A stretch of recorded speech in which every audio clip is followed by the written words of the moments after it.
the United Kingdom, birthplace of the Industrial Revolution. From the Enlightenment, ideas leapt from parchment to workshop. Science entered the hands of makers, thinkers who shaped iron and fire into engines of change. Labor was scarce and costly. Necessity drove invention, and invention sparked a revolution. First, steam. Watt's engine gave industry its beating heart. Darby and Court forged iron into machines of power and precision. Arkwright's looms spun cloth from cotton at unprecedented scale. Then, electricity. Faraday showed how motion could become current, and current, motion. And Maxwell bound electricity, magnetism, and light into an elegant theory. Human output multiplied. Cities lit, nations connected. Then, computing. Babbage imagined the programmable computing machine. Lovelace wrote its first program. Turing dreamed of machines that could think, imitating intelligence. And Berners-Lee invented the web, weaving humanity's knowledge into a single fabric. Steam, electricity, computing. Each a revolution. Each rewriting human progress. Now, the AI revolution. With a new kind of factory, powered by NVIDIA, the engine of modern computation, manufacturing tokens of intelligence, automating the work of the mind rather than the strength of our bodies. Nations will build AI infrastructure, as they once built railways, power grids, and the internet. Reasoning, creating, discovering. Every industry, every field of science, reshaped. The age of AI has begun. The world will never be the same.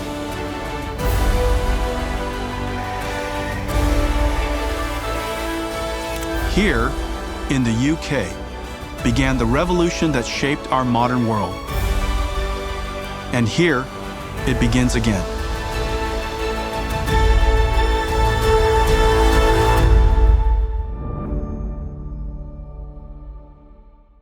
Welcome to the stage, NVIDIA founder and CEO, Jensen Huang.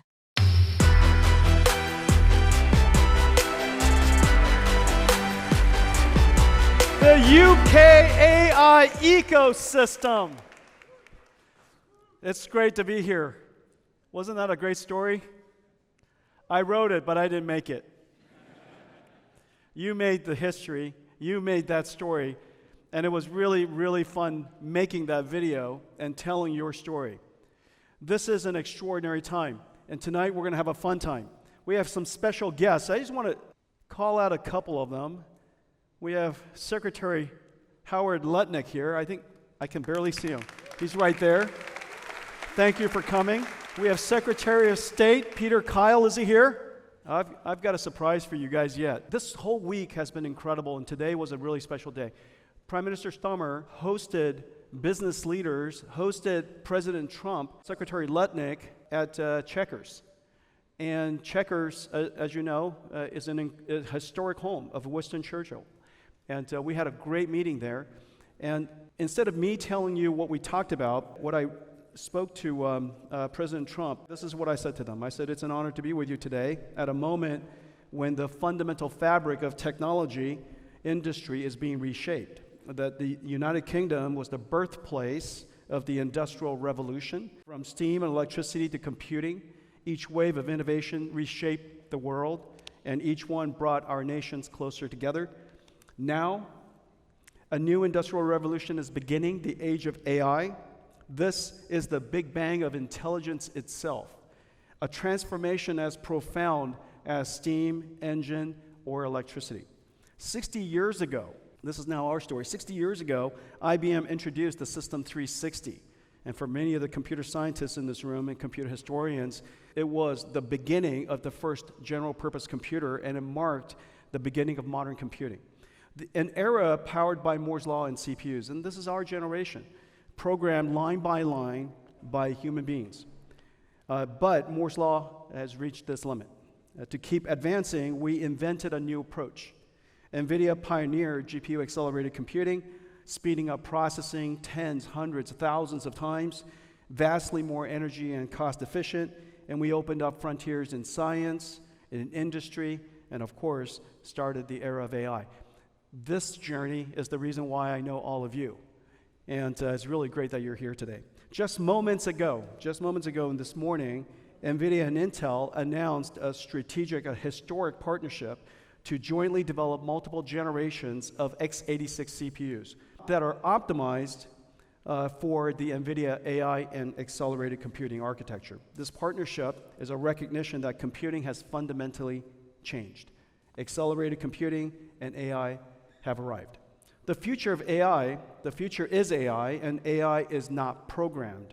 It is trained in AI factories, a new kind of data center that transforms energy into intelligence. AI is foundational, and it is transforming every industry.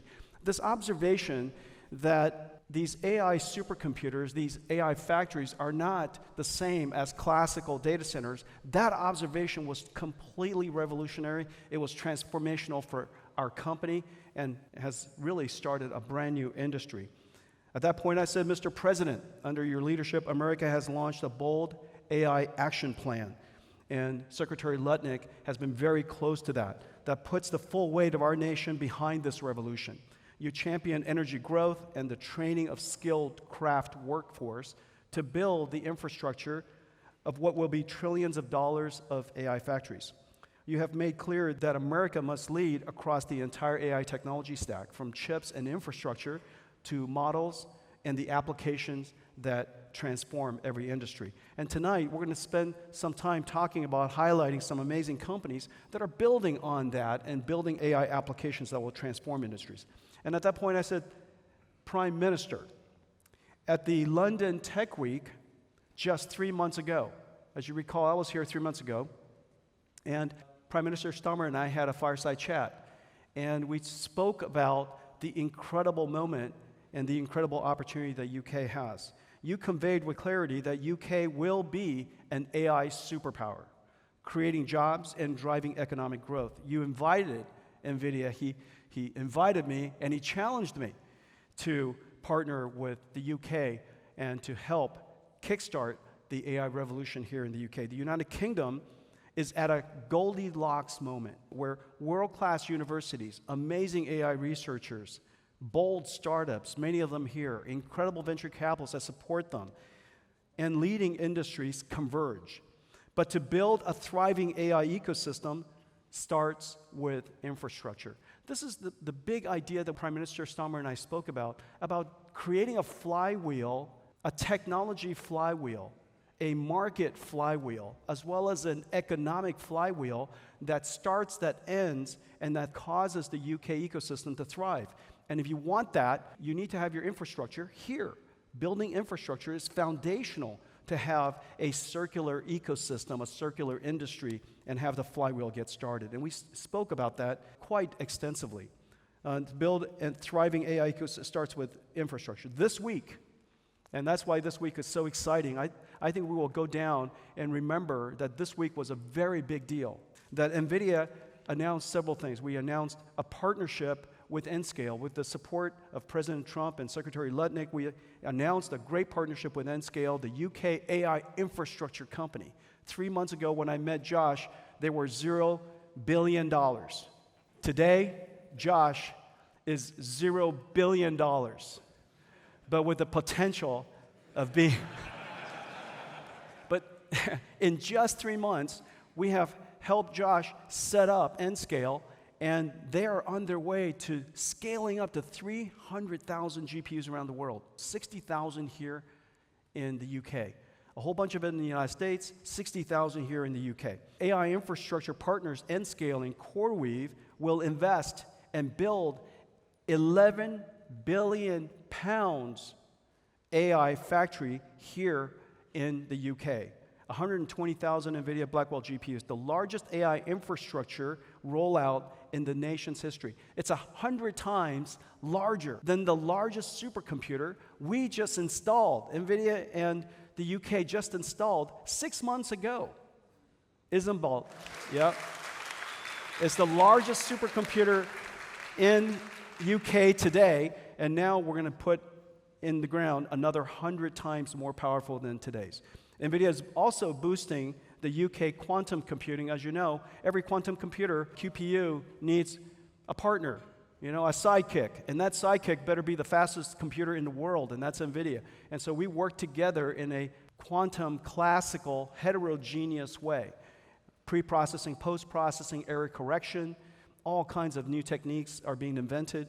And so we're working with a company, Oxford Quantum Circuits, OQC, to build a quantum GPU AI supercomputer data center. And we're going to continue to deepen our partnership with UK AI innovators like 11 Labs, Isomorphic Labs, Oxa, Revolut, Synthesia, and Wave. Many of them are here today and oftentimes making sizable investments. And so I closed with Mr. President, Prime Minister, the age of AI is here. And today marks a historic chapter in the US-UK technology collaboration. Our nations have always stood shoulder to shoulder at moments of global transformation, and this is such a moment. And that was what I said to the Prime Minister, and he never gave me any feedback. So what I thought we would do is, ladies and gentlemen, the Prime Minister of the United Kingdom. That was very well done. Well, first of all, you should never ask somebody with your academic capabilities to critique my English. But how was the writing? That was absolutely phenomenal. Didn't you think, that video? So I found it very uplifting, really moving. And Jensen texted that to me yesterday, and we were in a text exchange, and I watched it and told him I thought it was absolutely fantastic. We were texting away, and then he said, "Would you come to this event this evening?" And I said, "Well, I'm hosting the President of the United States all day.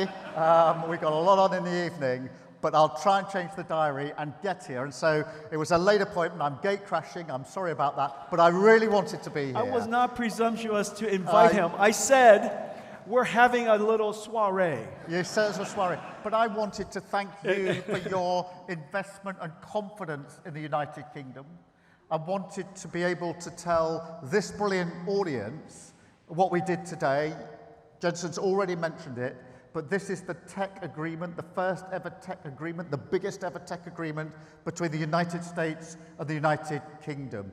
And when we talk about the special relationship between the United States and the United Kingdom, we think about defense, we think about security, we think about intelligence, and this is really important to the safety of both of our countries. We think also about business and trade, but today we put tech up there as a special feature of the special relationship. So it's a historic day. It's a really important day. I think we will look back on today at the signing of that agreement up at Chequers by myself and President Trump, and the flow of investment that has triggered. £250 billion worth of investment across the Atlantic, £150 billion coming into the United Kingdom, and to come and just be able to say that to all of you who are so invested in this, have already done so much, have allowed us to punch above our weight, and will be the beneficiaries of this partnership, this new agreement, is a really special moment for me. So I say thank you to you, Jensen, so much for your confidence in what we're doing, in your investment, your foresight. And so, it turns out It turns out some of the finest investments in the world are right here in this room. Yeah. This is a target-rich environment. If you want to get rich, this is where you want to be. And I want to thank all of you as well for what you're doing for this, because AI and tech are going to be absolutely transformative, and you're taking us forward with this. So from me, thank you to you for everything that you are doing. Thank you so much. Thank you. Prime Minister and I are going to help. So I have a big announcement to make. This is such a target-rich environment for investing. And who doesn't love easy money? That's the reason why all the VCs are here. A low-hanging fruit. And so this is where all the great AI companies are, and they've gathered in one room. And so today we're announcing NVIDIA is going to invest £2 billion into the AI startup ecosystem of the UK. Fantastic.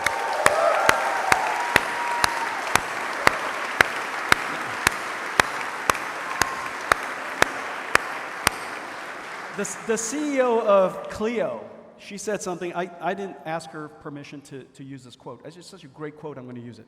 And so anyways, Barney Hussein-Yao, he said that UK produces world-class talent and draws strong investment, but lacks infrastructure.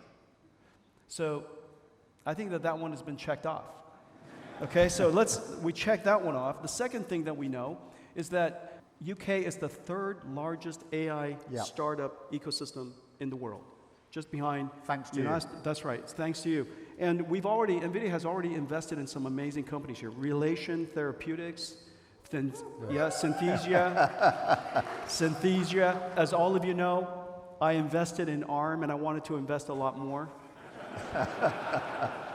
Hey, listen, no hard feelings. I wanted to move here. Fine, no hard feelings. Charm Therapeutics, Cusp AI, Orbital Materials. These are all companies we've invested in already. Poly AI. And so today, here's what we're going to do. So AXA, incredible autonomous robotics, autonomous driving company, Gavin Jackson, they're here. I'm going to invest in your next round. Poly AI, Nikola Mertzik. I'm going to invest in your next round.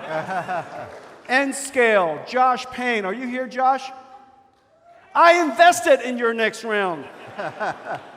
All right, here we go. Wave, where's Alex? I'm investing in your next round. Leighton Labs, where are you? I'm investing in your next round. Basecamp Research, where are you, Glenn? I'm going to keep thinking about it. Over here.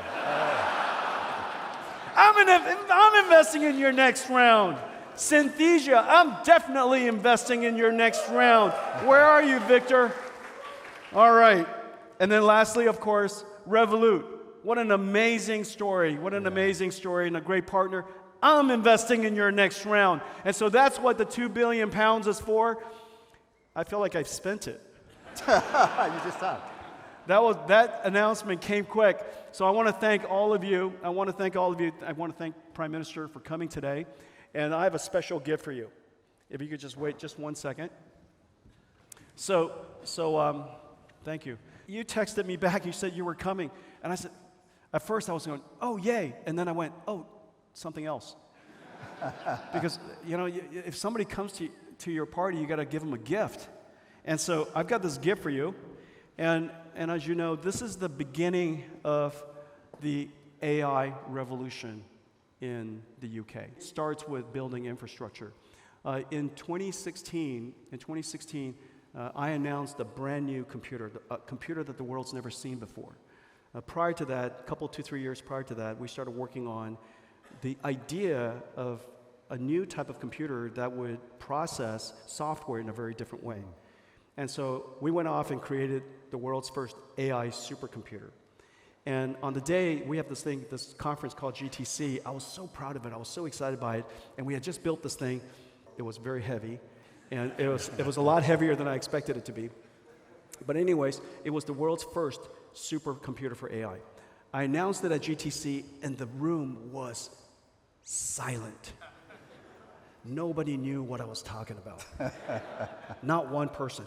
And so I was not discouraged, and it turned out I received no purchase orders for that machine. And then I had a friend who happened to be on stage with me during that GTC where we're talking about self-driving cars. And his name is Elon. Don't be mad, he's okay. So anyways, so Elon said, listen, I have someone who would love that. And I thought, oh my gosh, my first purchase order. Because I had spent $5 billion making it, and I was thinking if I could just get one order. And so I put it in a box, I drive it up to San Francisco, and I go into this little tiny company, and it turns out a lot of my friends were already there. And this company, unfortunately, was a nonprofit. and one of the things that I realized about nonprofit companies, purchase orders don't come, but it turns out to be OpenAI. And this is the computer I gave it. This is the bezel of the computer. Oh, fantastic. Look at that. This is the DGX-1. This is the world's first AI supercomputer. Fantastic. Thank you. Thank you so much. It's a computer that looks different. It does different things. Oh, here we go. I'll let you. Prime Minister Starmer, this is the UK's age of AI. A new industrial revolution begins. Thank you so much. Thank you. Thank you, sir. Thanks for coming. Thank you very much. Thank you. Thank you. All right, I have two amazing guests, and I have the privilege of working with both of them. I have to be honest, I didn't know what a Secretary of Commerce do. I just didn't realize that he would be so important to my life. This is not far from the truth. You know, I text Secretary Lutnick a lot more than I text my wife. Well, we have a special guest before we do a fireside chat with Howard and Peter. I think I saw Peter. You can't miss Peter. He's the nicest dressed person in the room. You'll see. You know, there's James Bond and there's Peter Kyle. Before we start, the Secretary of State of Technology, Science and Technology is here, Liz Kendall. And Liz, come on out. It's so great that you're here. Hello. Thank you for coming. Pleasure. And so, is this a new job? Yeah, this is, well, I'm 8 days into this job, and this is 100% the best soiree I've been to so far. So if I could be on the guest list in future, that'd completely be fantastic. Unscripted. everything is good. We'll see how it turns out. Well, good luck. I've learned that when you're in government, and I learned this from Secretary Lutnick, it doesn't really matter whether you're working or not, you're not getting paid. And so you could... So every day is a working day. And so what did you do before, if you mind? I was Secretary of State for Work and Pensions, responsible for £390 billion of social security and pensions for this country.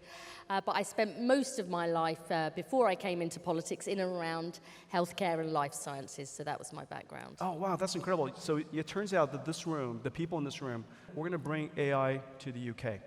And the fundamental thing about AI is it is an automation of intelligence, and it's going to drive productivity. When you drive productivity at the scale that we do, the cost of processing things will go down. It's tremendously deflationary. As a result, inflation will come down, productivity will go up. We hope that industries will grow. There are many companies here that exist today that didn't exist before. There's some 3,000 AI startups here in UK, 60,000 jobs. Those companies and the category of what they are never existed before in human history. And so these are brand new jobs, brand new categories, brand new things. And so I'm really hoping they will contribute tremendously. I'm absolutely sure you will. And one of the things that has struck me most in my short time in this position is the positivity, hope, and optimism that change can and is happening. And I think the great challenge, but also the great prize, is to show people in all parts of the country, from all walks of life, that the benefits of this revolution are there for them and that they have got a stake in that for the future. That is the big challenge. The jobs, skills, and opportunities in every part of the country, and that is why the investment you've made across the country, including just outside Newcastle, really important, investing in a great company, N-Scale, will bring up to 5,000 jobs and leverage in 30 billion in that part of the country, a part of the country that led the last industrial revolution, but we need to show they're part of this new technological revolution. That's so important, but also in our critical public services, the huge improvements we can make to deliver more effective care for patients, but also in areas like education. I just have to tell you one story that has really struck with me. When I went to a primary school in my constituency, I'm an MP in Leicester, in a deprived part of the country. We were there to talk about our free breakfast clubs for kids, so they start school with hungry minds, not hungry bellies. But the teachers there were rolling out AI across the school. Oh, fantastic. The teachers loved it. It did their lesson plan, so they got their Sunday night back free, which they loved. And the kids were using AI to describe a place of their imagination. And when they saw the picture, if the picture wasn't right, they had to improve their vocabulary to draw a better picture. And the teacher told me, he was ex-army, he said, I will be doing these kids a disservice if I don't give them the skills that they need, because this is the future and they deserve it. And all of you here today, if you can help those children in my constituency have hope for a better future, you will have done a brilliant job. That's great. Yeah. We know that AI as a technology is the greatest opportunity to close the technology divide. A lot of people think that this technology is, of course, magical or somehow hard to understand. But in a lot of ways, AI is the easiest thing in the world to use. You know, try to open up a spreadsheet and learn how to use it if you don't know how to use a computer. It's hard to, and that's just a spreadsheet. But AI, if you don't know how to use an AI, just tell the AI, I don't know how to use an AI, how do you use an AI? And the AI will tell you how to use an AI. And listening to you, you see, all of this is in your DNA. But we have to show this thing which some people find strange and confusing can open doors. And I see that as the role of this government is to open doors. People have, to walk through them, but together with you, we can open those doors. And if we can give that hope and optimism to people in this country who often sorely lack it, that will be an incredible achievement. Story. You know, there's the story about AI is always about taking jobs. Of course, when we automate something, it changes jobs. You know, there's a difference between jobs and tasks. There are many tasks that I don't do anymore, but my job is still my job. And so I think that AI is going to change the nature of jobs. The tasks that we do, some of it will go away, some of it will be new. Like, for example, who would have thought we'd be prompting the computer all the time, telling stories to the computer, giving it context, asking it to help us do things, connecting it with other AIs. And those are new tasks. And so we really need to help people understand that the best way for this to enjoy this future is to engage the AI. Engage AI. Put it to use in your service. Elevate yourself. And ideally, and this is what I believe, you're not likely to lose your job to an AI. You're likely to lose your job to somebody else who uses AI. I'm going to try this in the Houses of Parliament and just see how that goes. Liz, thank you so much. Thank you. Thank you. This is your future. Thank you. All right, we have two special guests, two secretaries of we call ours a Secretary of Commerce. You call yours Secretary of State of Business. But I think they do the same thing. Let's have them come out. Secretary Lutnick, Secretary Kyle, come on out. Yeah, you guys over there. Howard, please, in the center. It's the same job, right? I feel really important that I have a chair. I know. Does that mean that you think we're really old and we can't stand up? Or? Yeah, I was worried about it. Yeah. Who knows how long this could go? It's a similar job. Yeah. Yeah. And of course, commerce is about trade. And historically, when people talked about trade, they talked about corn and steel and cars and things like that. And now, technology is front and center in trade, and as is sensible to be. And so the part that is really quite extraordinary is the technology sensibility and technology industry understanding that you now need to have. It's the reason why Howard is the person I talk to most in the administration. And he's on top of the technology, is learning about the industry quickly. And I announced a historic partnership today, and he was the first to know about it. And so I think the nature of commerce has really changed. And I believe that your generation, this administration, was the first to confront it head on. And the reason for that is because of artificial intelligence. The bedrock of trade is still the industrial trade that happens between our two nations is incredibly important. It's in the news an awful lot for a very good reason, because there are parts of our country which rely very, very deeply on the manufacturing sector and steel and the other areas you've mentioned, and that's part of the conversations that we're having.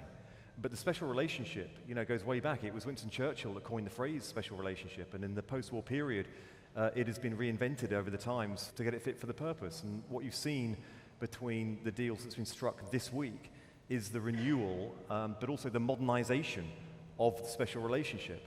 We saw the President and the Prime Minister today striking a deal on the tech partnership, which covers investment from fintech right the way through to AI infrastructure, but the announcements you're making here on great companies. This isn't just about London also, by the way. This is 1,000 jobs in Belfast. This is 100 of jobs in Manchester and Edinburgh. This is in the parts of the country that we care very deeply about. And these are shared concerns that Secretary Lutnick and I have, in the time that we have been in conversations, cared deeply about in our respective countries. So what you're seeing is the renewal, the refocusing, and the repurposing, but crucially the modernizing of the special relationship. So that's putting AI and digital from infrastructure to the software and of course data, which we're not talking about enough, into the special relationship, and of course front and center to get us facing the future. Both of you had made it your personal initiative to ensure that your country is racing as fast as possible for AI technology leadership. I get to see Secretary Lutnick do that at home. I've had the benefit of enjoying working with you when I met you, when you came to visit Silicon Valley. And your willpower to ensure that you drive the entire nation to go after this imperative is something that is extraordinary to witness.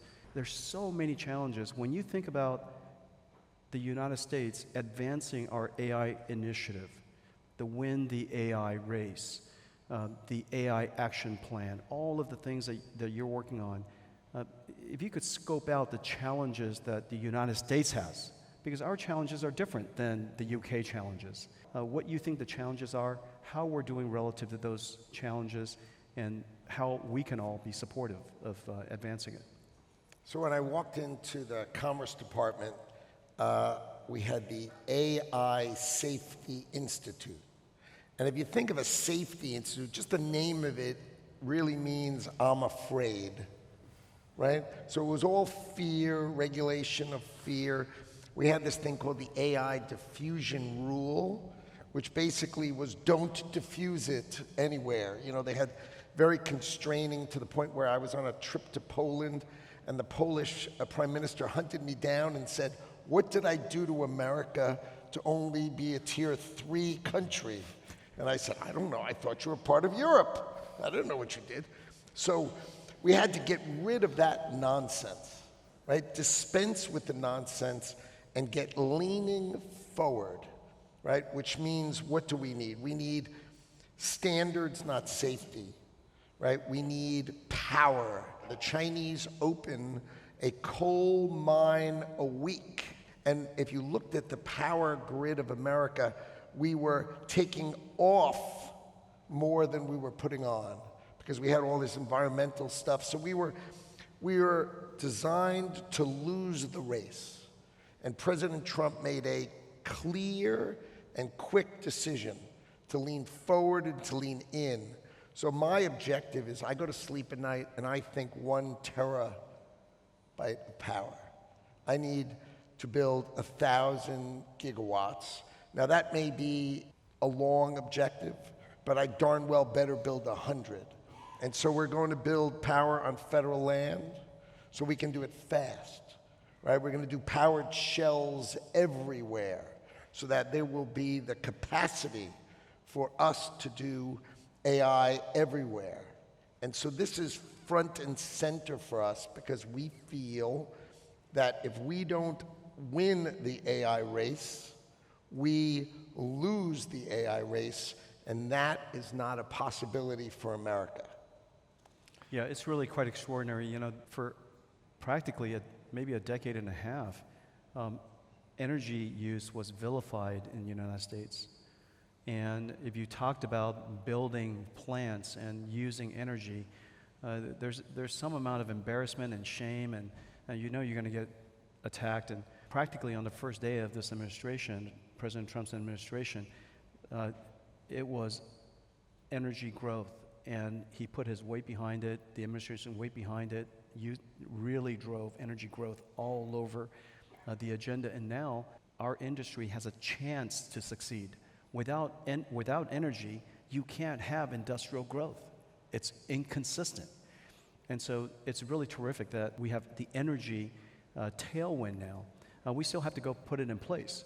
And we've got a lot of challenges in doing that, but at least we have the support of the administration, we have the support, the cultural, and this is a big deal, we have the cultural support and the community support of wanting us to do this.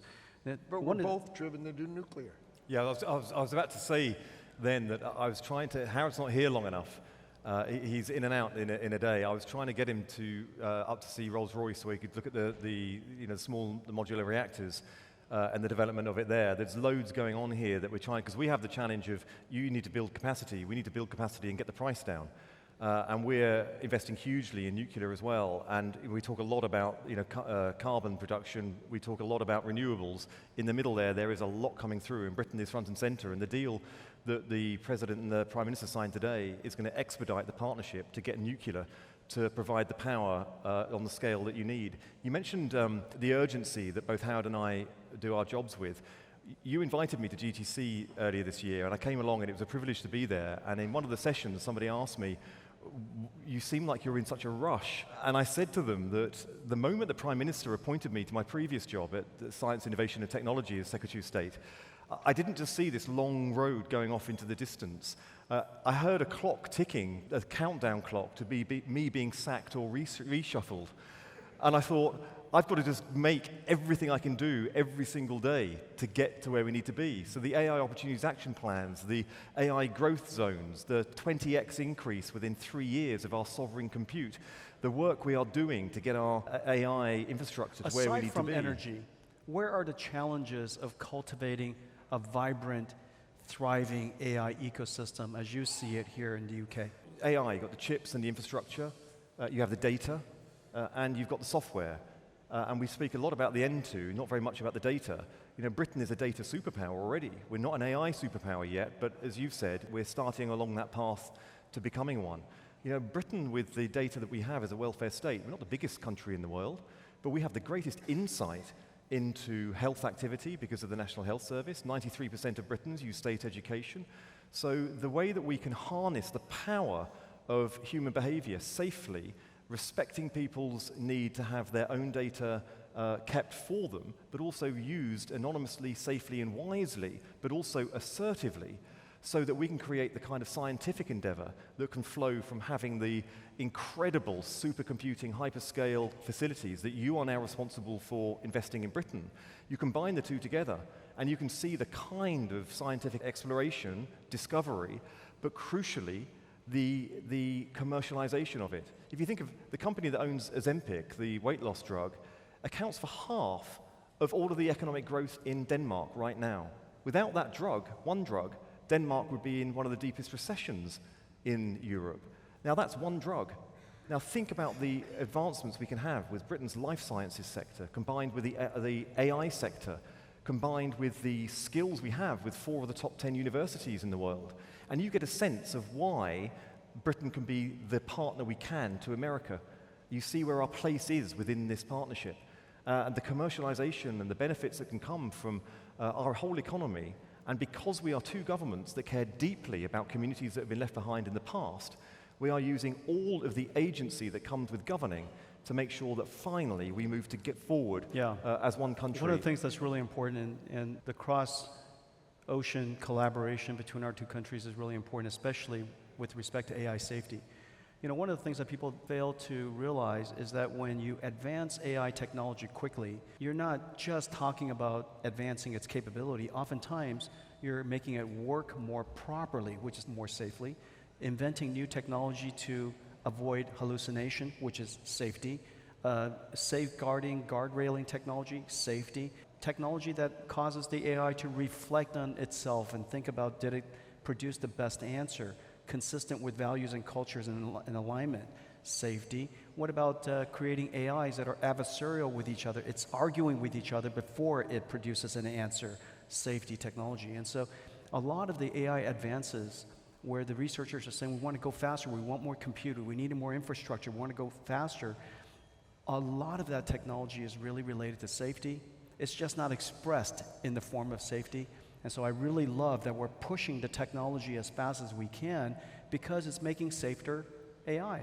Now, an easy metaphor is, remember, today's cars are much more advanced than cars were 30 years ago, but it's much more safe. Safety is where most of that technology went into. The other thing that it's really important is to recognize that open source is it's the medium by which researchers collaborate. You can't collaborate on closed source. Your technology is close to me, my technology is close to you. How would you possibly collaborate? The open source initiatives around the world is really, really important, and I hope we continue to nurture that. It is the medium by which we can collaborate. Yes, I agree. But we need to have ecosystems individually and combined where you can have a multiplicity of different formats and different ways of commercializing. I understand proprietary systems are appropriate in some circumstances. Britain, as a government, we are committed to open source. We're committed to using it, to harnessing it, and supporting it. And that's something that's been an explicit aim of this government for a while now. Jensen, have you actually addressed the most shocking element of this day today, and that's the fact that you're wearing a suit? Have you explained to people? I arrived at Checkers earlier and saw Jensen standing there, and I just something just wasn't quite right. Have you explained to people about this, the significance of this? I get a lot of emails about me wearing a suit. Yeah, I only have one suit. And people are starting to notice I wear the same suit. And the tie? This isn't my tie. I forgot to bring a tie. And today I realized I didn't have a tie. And so this is one of my daughter's boyfriend's tie. And I noticed it's got a little food stain here. And it took me a long time to get to meet Jensen, as you can imagine. And the first time that I did get the chance to meet you at your head office in San Jose, I was in jeans and a T-shirt. And you couldn't quite believe that a Secretary of State had turned up dressed normally. So when you sort of walked into Checkers today wearing a suit and tie, I just thought, wow, this is a two-way street. Even Prime Minister made a comment. I think he was fully prepared for me to not be wearing a suit. and so, you know, Howard, we have extraordinary capabilities in the United States. What Peter wants to do in his tenure, he wants to help create the first trillion-dollar company in the UK. Is it going to be here? There's no question in my mind. I already invested in one of them. I know. You've got Alex from Wave. You've got Synthesia here. I can hear all these running mates, and you're investing in them. There's no question in my mind. I'm going to be rich. and so our Peter, whole country will be when they succeed. Peter, here's the thing. It's very clear that the trillion-dollar company in the UK will be an AI company. There's no question about that. Yeah. Right? That's really the technology, the medium by which you could scale economic value, economic benefits, market capabilities. to serve so many customers so quickly. And so I think that that's for sure. And Howard, in our country, we have vibrant ecosystems of companies. We have rich technology. With your might, make sure that we have the sufficient energy. What are the challenges that we have from your perspective? When you think about all the riches that we have, but what are the challenges that we have? Energy aside now. The semiconductor challenge, the United States has been the greatest innovator, the greatest entrepreneurs, the greatest business manufacturers the world has ever seen, your company and others like you. But we've outsourced too much of the manufacturing of those goods. And you might say, well, that's a good idea because you don't have the people. I mean, we have 340 million people, but we don't have 1,340,000,000 people. But AI at the edge with robotic arms are coming, and advanced manufacturing is coming. And so what we are missing is the ability to produce domestically. And I think it's fundamental that we produce silicon domestically, wafers domestically, our ability to do everything we need to do domestically so that we have adequate production of chips, we have adequate production of steel, we have adequate production of ships, we have adequate production of things that will allow us to be who we want to be. There's an analysis that says if you can't make drones, you will be a vassal state to those that can, right? You can't have 100 million drones come into your country and expect you're going to defend yourself unless you have the capacity to defend yourself. So you need to have the tools of your future.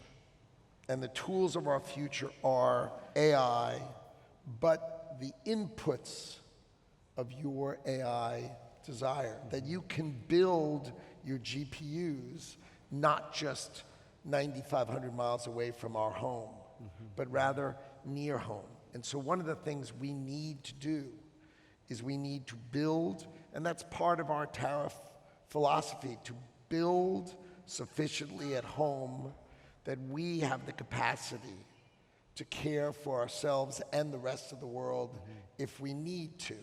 And that's the philosophy that drives it. And so I think we are missing all sorts of those pieces in America. But be very, very clear, we are on it. We're on it.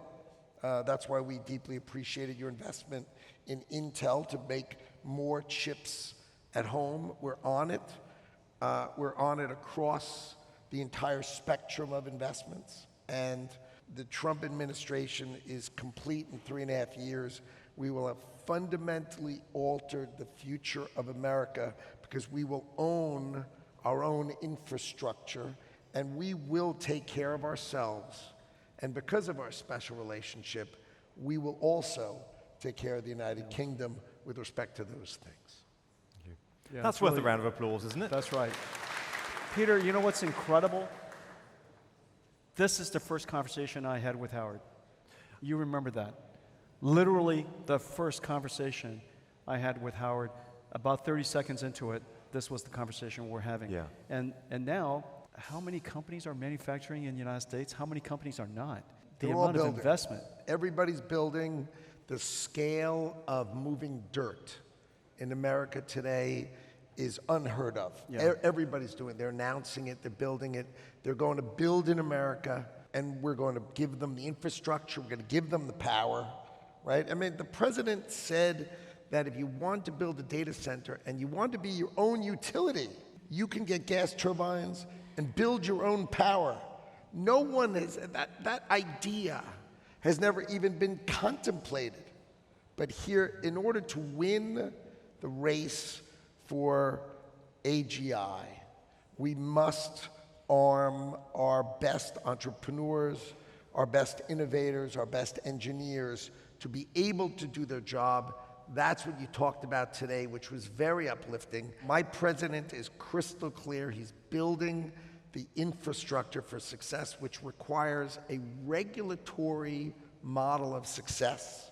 It requires that so that people have trust in you, right? So you need him to have trust in you to make that investment, right? And that's key, that you deliver the regulatory and infrastructure framework so that the smartest people here feel good about that investing. So the greatest investors in the world, you know, we get to hang out with the $4 trillion man. You know, when I was growing up, I'm 64, there was the $6 million man on TV. You're way better than that guy.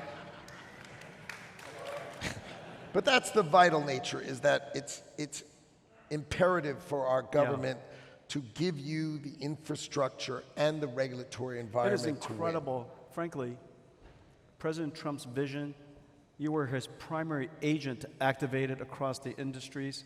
You negotiated and convinced, encouraged every single CEO that I know and our entire supply chain, and mobilized basically a wholesale across every industry reindustrialization of our country. It's really quite extraordinary.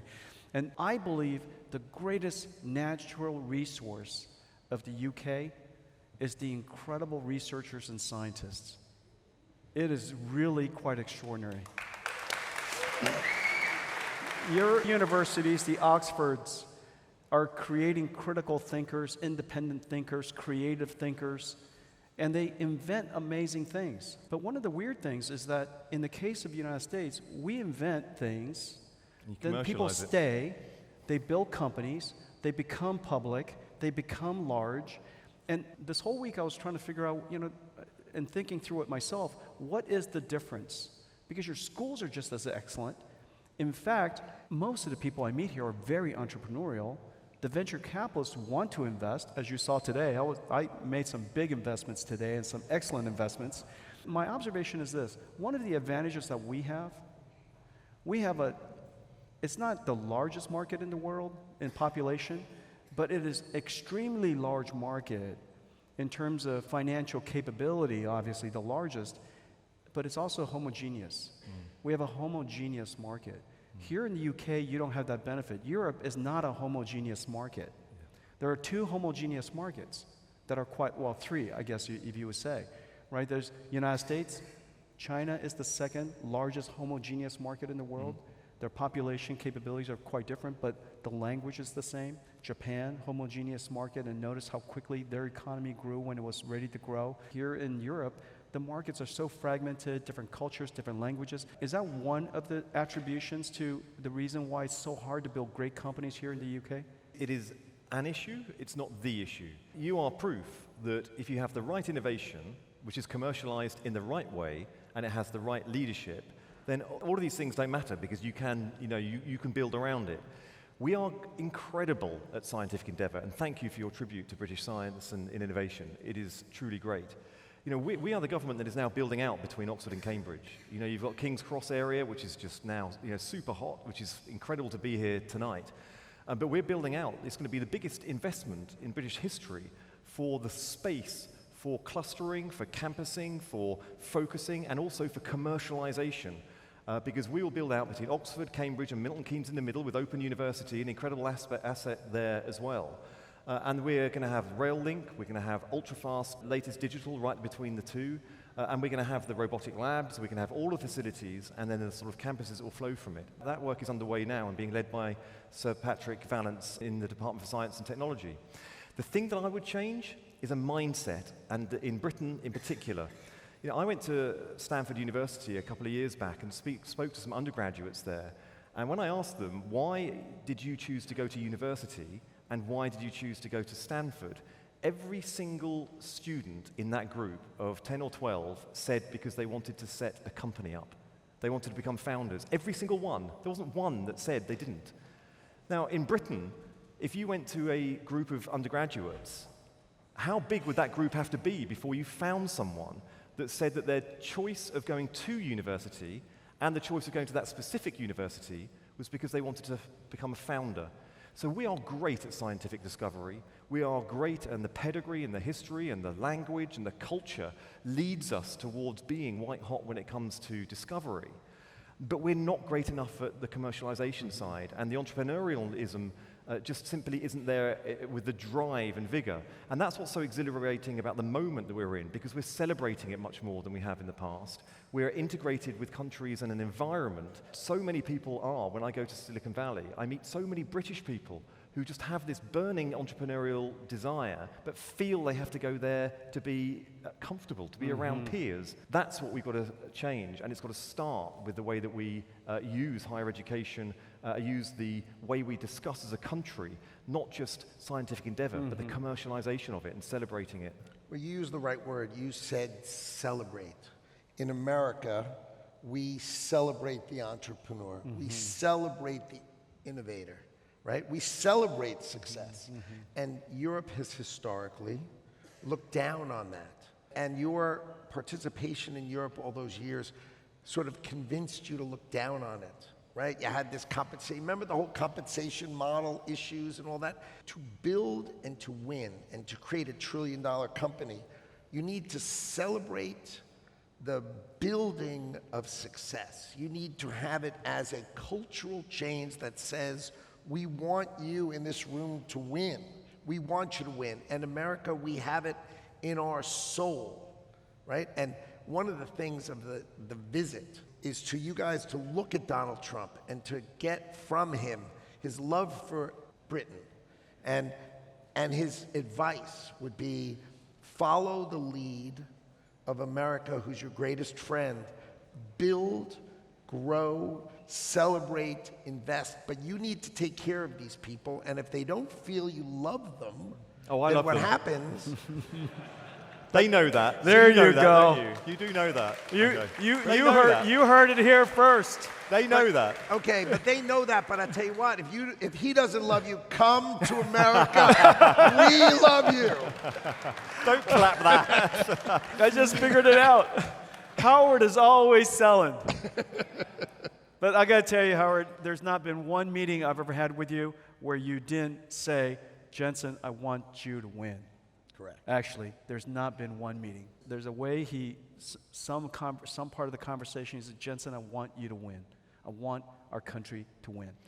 But I think you're raising a point here, because it is important that you have one and that you stay ahead. And it's not just for chips. That's right across the board. And we've spoken purely about commercialization here and about the wealth creation and the benefit for our economies and our peoples. This is central towards the defense of our countries. This is central towards national security. And that's why like-minded countries like ourselves need to work together. You are a successful businessman in your own right. But as administrators, as people who are running governments, it's our job to create the environment through which you succeed. That's right. And when I see people say, you know, how many businesses did you set up to do this job? Well, it's not my job to set businesses up. It's to create the environment, the regulatory environment, the incentive environment, the investment environment, the legislative environment that people can flourish in, that we're not in the way as a government, that we're clearing away Peter, barriers I for heard people. something today that was extraordinary. But if we don't do that, then other countries will prevail. And it cannot be allowed to happen. Your success is Britain's success when it comes to the business that you are in. And that's why this partnership is strengthening the foundations between the two nations, allowing us to work together in a much more cooperative way, which will mean that our values and liberal democracy will succeed our and prevail. engagement in the last several months has really inspired us to want to engage the UK a lot more. You make it very clear that you welcome our company to invest here and grow here. One of the things that I heard today that I thought was incredibly good news for everybody in this room, apparently there's been a poll that's been done of the people of UK. Appreciation for the technology and science leadership of the UK is growing in the population. That people are starting to recognize and appreciate the UK's technology and science leadership. That's fantastic. That is exactly what Howard is talking about. But Jensen, I said this earlier at Checkers. Howard stayed, but you walked out of the room when I was speaking and heard it. So I had to. You took me out of the room. I've forgotten it already. Don't worry about it. Number 10 says you go talk to BBC. I'm over it. It's fine. It's fine. I said at the time, I lost my mum 11 years ago, and she was scanned 3 times before she was diagnosed and died a couple of weeks later, having not been diagnosed with the late onset diagnosed cancer that killed her. I've now visited hospitals in this country because now every hospital in this country now has AI integrated into its radiography department. If my mum had been scanned in one of those hospitals, she would be alive today. Now that's what's happened in the last 10 years. In the next 10 years, we will be, if you listen to Demis and yourself and others who are pioneering this, we will be actually curing those diseases itself, preventing it from happening in the first place, going one stage further than just scanning. Now, sometimes for lots of people, digital, AI, it feels like data centers that are out of town. It feels like technologies that are not in your home, in your family life, in your work life. It feels distant. But the stuff that we are talking about here is about the essentials of humanity. It is keeping people alive. It's keeping families together. It's keeping sons together in a loving relationship with your mum for longer. And the more that we can let people understand and feel connected to what it is we're talking about. Yes, it is wealth creation. Yes, it is all these things we're talking about. But these are technologies that are actually going to enhance life and the relationships that make humanity essential in its most fundamental way. No, that's and terrific. this is what we've done today. Yeah. You know, when I stood in front of that group of all of the entrepreneurs and the business people today, it is that group and the two leaders of our two nations that are going to be creating a moment of opportunity that could well do these sorts of things, that could seize the next 10 years in a way that is far more than even the last 10 years. And if that's not worth working 7 days a week for and flying into Britain for a day to sign the deal for and to do the sort of things that we've been doing in the last few months, then I don't know what is. He's pretty energetic for somebody who flew all night. And Howard, maybe if you could just say a few last words. The key to our joint success is the embracing of the future. Whatever that is, we should embrace it. So your development of GPUs, your forward thinking needs to be top of mind, and our government and your government needs to embrace it, needs to enhance it, and give you all the tools to win. We need to give our pharmaceutical companies all the tools to win. We need to give our steel companies, you need to go down the list, right? And give them the tools to win. That's the job of government. And you need to celebrate those wins, and you need to clear the path for that victory. So we, as Americans, are incredibly proud of you. Thank you. You know, I'm incredibly proud to be here. I'm incredibly proud of your leadership, right? You're investing here. That makes me proud because it shows that American leadership, you know, we are America first, but we're not America only. That's right. Right? And what you showed tonight is that we are here together. We want Britain to win. It is important for us that you win, that it's important that you harness AI here for your victory, for your great people, right? And I'm just honored to be here together with you both. Ladies and gentlemen, Secretary Harold Lutnick, Secretary Peter Kyle, perfect examples of why we should believe in our future. Thank you. Thank you. And don't go away. Don't go away. I have a gift. You've got a gift. It's a small gift. Wait. Is it as good as the Prime Minister's? Oh, it's better. It's half the size. No, half. No, wait. The AI research in the room knows what I'm holding up. So DGX-1 was 2016. It was $295,000. It weighed 500 pounds, a few hundred watts, almost 1,000 watts. This little tiny box, you see the design? Yeah. It's just exactly like DGX-1. This is DGX Spark. Nobody in the world has one. It is not in production. In order to protect me, no software has been installed. What's amazing is this. The specification is the same as that big box. It's incredible. That's cool. Really? It's incredible. 10 years later, it shrunk to this. That's incredible. This is what started OpenAI. This is the pace of technology. Now we create this for, young data scientists, young AI researchers. Every school, every kid, anybody who wants to have a cool Christmas present can have one. And I have one for you, There's a window sir. to your world. It says, Secretary Lutnick, for your service to our great nation and support of America's AI industry. There are no better champions to the AI industries than you, sir. Thank you very much. Thank you. And this one, Secretary Kyle, for your partnership to kickstart UKAI. Thank you. Thank you. Thank you so much. Thank you. Ladies and gentlemen, Great, eh? Thank you. Thank you. unbelievable. Thank you. Thanks again. Thank you. All right. All right, you guys, thank you for coming. The UKAI is started. I love you guys. We're here for you. Thank you very much for coming. Let's enjoy some drinks together.